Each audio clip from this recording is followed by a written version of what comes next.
Okay, we're ready. We're ready to get this morning started after that music and a little fun dancing there. You're seeing performers of the Hippest Trip, the Soul Train musical. It's the newest stage show filled to the brim with hip hop, funk, and jazz numbers.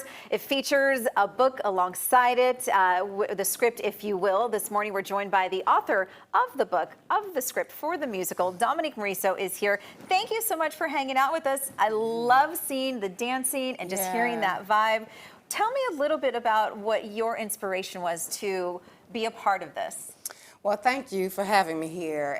You know, I think so many people grew up on Soul Train, and I'm one of those people. It was in my house every Saturday morning. It was, you know, I always say it was the button to my cartoons. It was like cartoon, cartoon, cartoon, Soul Train, and now I'm gonna have to turn the TV off and do other things. But it was also where I found all of my ideas for fashion, where I learned the new dances, where I got to see some of my favorite performers perform.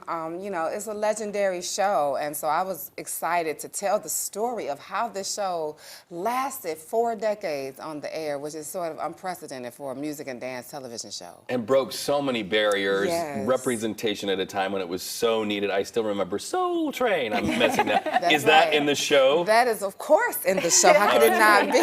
And I remember those Saturday mornings because I would often watch the moves and then I'd go in my parents' bedroom. They had a full-length mirror and I would try them out. I failed miserably, but how important is it that we take this to kids and involve kids in arts?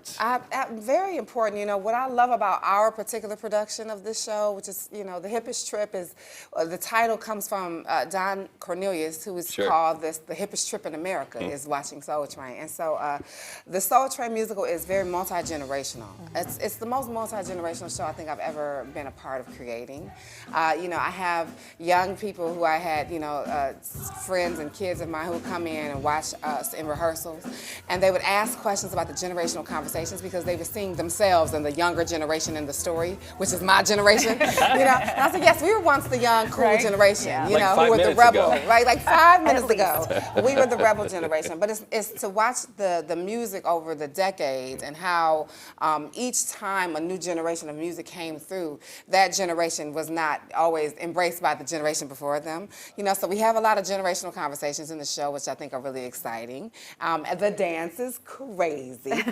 I mean, beautiful. It's amazing, and the costuming is incredible. I mean, it's a show unlike I think any other people will have seen. Well, you're inspiring the youth, but who inspired you? Who did you look up to when you were younger?